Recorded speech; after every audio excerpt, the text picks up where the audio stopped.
Good day everyone and a hearty harrow prees to one and all. How are we doing? We've got a game here against the themohzone today, which is just a standard game. As you can see, he's rocking pretty standard stuff. Scarm and Hydreigon and all the good stuff that people like to do is mainly sun-based, I guess. Though not too much is going to benefit from it. I guess Fire Blast on Hydreigon and Heatran's obviously going to benefit. But apart from that, not too much else.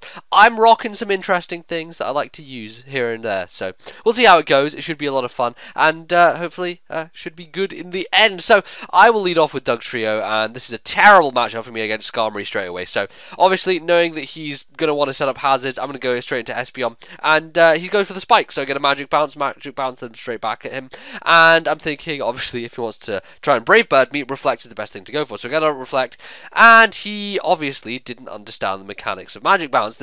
I must note that this was actually his first ever Wi-Fi battle, so I guess he didn't understand that Whirlwind would be Magic Bounced away, so that's what happens. Unfortunate for him, I guess, but in the end, there you go. He's unfortunately well-winded out into his Terrakion, which at this point, Espeon can actually take on pretty easily, and the reason being is that I had the Reflect up from the previous turn, meaning that an X-Scissor isn't even going to do half to me, which allows me to go for the Stab Psychic. Nothing that Terrakion can really do after Spike's damage is going to go down. So, get rid of Terrakion early game. That's absolutely phenomenal. Terrakion is always such a huge threat in OU, so getting rid of it early, great, good stuff. So, at this point, I see Hydreigon, and I think probably going to go for the Dragon move. So I go into Metagross knowing that even if he goes for the Dark Pulse, I should be able to take it. Little did I know that he was running a Specs Hydreigon, because that was a hell of a lot of damage with Dark Pulse. No way it wasn't Specs, and I was pretty sure that I had to deal with this guy right here, right now. So I go into Dugtrio, get up Rocks on this turn, and the reason I go for Rocks this turn is because I know I have a Focus Sash. Now, the reason I wanted to get down to the Focus Sash is because this is the Dugtrio set that runs Reversal, which means that when I'm at 1 HP, Reversal is going to be at max power, it's going to be super effective on the Hydreigon, and it's actually the only move that I could hit it with, because I think I had, well, I could hit it with a Stone Edge, but Earthquake's obviously not going to hit it, Stone Edge isn't Stab, and you know, obviously Reversal is super effective, so I want to go for the best scenario. Reversal just so happens to be that. At this point, though, with Skarmory coming in, I'm thinking as long as I go to Espeon, he can't get up any Spikes or Stealth Rock or whatever. So by doing that, Dugtrio can still stay alive with 1 HP and come in whenever it wants to. I just need to make sure that the thing's locked down and doesn't get up any Spikes or Stealth Rocks onto the field. So Espeon comes in, takes a Brave Bird, which I guess I wouldn't really like to have taken, but I can live it nicely just because Reflect is still up, I believe. Go for my secondary screen, Light Screen, and die, I guess, to the Skarmory. But at this point, I'm not too worried about him setting up hazards because I can go to anything on my team to threaten him out and just place that immediate pressure on him. Avaragio just so happens to be the thing. Avaragio is going to go for the Thunderbolt, and Avaragio, ladies and gentlemen, is going to get a kill. Now, Avaragio would have been very useful in this game for this Heatran that this guy has. I found out later that he has a balloon on the Heatran, which is going to make my job a lot more difficult to sort of Avaragio it up in here.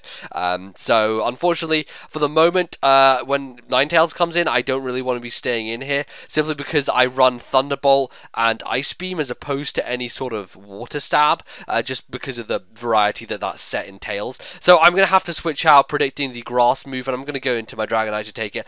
Fortunately for me, he goes and misses the Will-O-Wisp. I guess that really works out because in this scenario, I don't have a Conkeldurr on my team. Conkeldurr would love to take the Will-O-Wisp. He's saying, give it to me, Ninetales. I would love that. Give me a bit of a guts boost. And when you have a choice banded Conkeldurr, which is burnt, yeah, it's a lot of power packed behind that guy, and he's really going to be dealing out the damage. So this Ninetales is really unfortunate. I guess it's not been blessed with the luck of the gods, because it misses a Will-O-Wisp first of all on the Dragonite, and then it misses a Fire Blast on my Conkeldurr. Now, I don't think I would have died to the Fire Blast. Certainly would have done a significant amount, and I probably would have died at the end of the turn, having taken Ninetales out. But it kind of grants me second life here, as I'm able to go for a superpower. Even with the -1 on the attack on this Donphan, I'm going to be able to live an Earthquake because he missed the Fire Blast.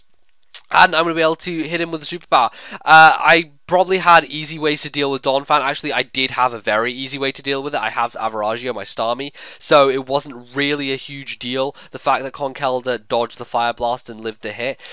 It just helps me out. I guess it eases prediction, and it just makes my job a lot easier in general. So it does allow him, however, to be stylistic and to just be a general badass by getting the Rapid Spin kill. He actually crits me with the Rapid Spin. I wonder if that mattered or not. I'm not quite sure. It probably did, let's be honest here, because Rapid Spin's low base power is so paltry that it wouldn't really be able to take me out from that range even. So he does get the rapid spin kill, gets rid of all my hazards, so applause to him, I guess. Unfortunately though, he's definitely not going to be able to do anything against Starmie. I'm going to be able to get the Life Orb Ice Beam off, and he's going to go down. At this point, I think he just has this Heatran left, and as much as I would love to go for the Camouflage and transform to be HP Ground and do all that stuff, to Ground type, well, he's going to go for the Solar Beam. And I need to break the balloon, because obviously the only way I'm going to take this guy out is going to Dugtrio and Earthquaking him. Well, actually, I could reversal him with Dugtrio now that I think about it, but let's be honest, I wanted to just do that and get it easy and over with and not have to screw around and potentially lose to this stupid thing. And hey, I do end up going for the reversal anyway, so there you go. It probably wouldn't even have mattered, because reversal is at full power and Heatran is, you know, weak to it, so there you go. I'm actually able to take the guy out with Dugtrio in the end, leaving me with Dragonite in the back of my pocket, and I guess that will be the game. So thank you very much, people, for watching this little video that I put out here. I hope you enjoyed it. Certainly I enjoyed talking about it over the top of it for you. I've had lots of short games recently. A lot of that's to do with the fact that I've narrated like 4 battles today, and they're all going up over the next 4 days on the scheduled uploader. This should probably be the last one. So yeah, that's probably why I chose short ones, because otherwise they would be too long and I would lose time and things. Anyway, I should just cut this, because otherwise I'm going to be wasting more time. So thank you very much for watching. Again, check out my previous video, clicking it on the screen, and hit the like button if you did enjoy the video. That would be very beneficial, help me out immensely. I'll see you guys next time. Goodbye.